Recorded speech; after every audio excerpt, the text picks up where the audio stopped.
Hi everyone, welcome to the final week of our class. It's been amazing having you as students. This has been a really nice class. You've had some really great discussions. A few of you have some work from week 5 that can still be turned in up to Wednesday at midnight.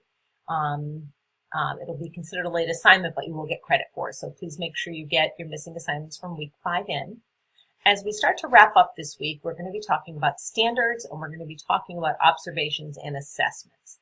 So with regard to standards, one thing that I would just tell you to be careful about is when you think about standards, there are different kinds of standards. There are child standards, which are like the Massachusetts Early Learning and Development Standards.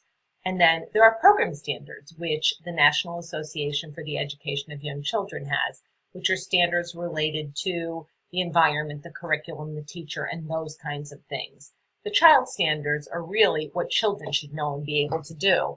And even some really experienced teachers get confused between child standards and program standards. So just something to keep in the back of your mind as you're doing your readings.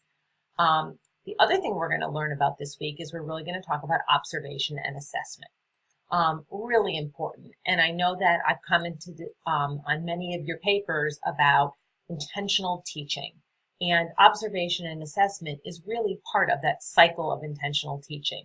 We have to provide instruction, we then have to observe as part of our assessment, and then we have to readjust our instruction in a very intentional way through our observation and our assessment. Our observations can be part of our assessments, so that's really an important thing to know.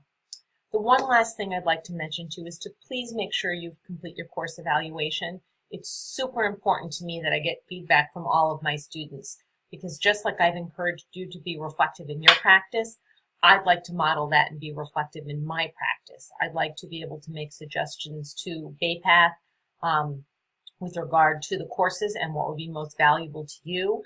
Also, how much time and effort it takes you to complete the assignments for the class.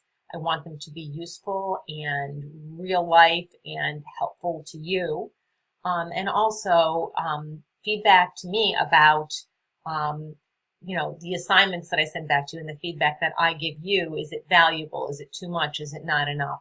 Those are all really, really important to me. So I'm thanking you in advance for doing that. It should only take you a few minutes. As always, I'm available during office hours and usually within a few hours via email.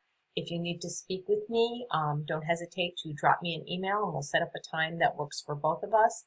Otherwise, wrapping things up in week 6, I'm so glad to have gotten to know you. Try doing a video this week for your discussion so we can see each other a little bit. That would be great. And have a wonderful week and enjoy some of this wonderful spring weather. Thanks, guys. Talk to you soon. Bye-bye.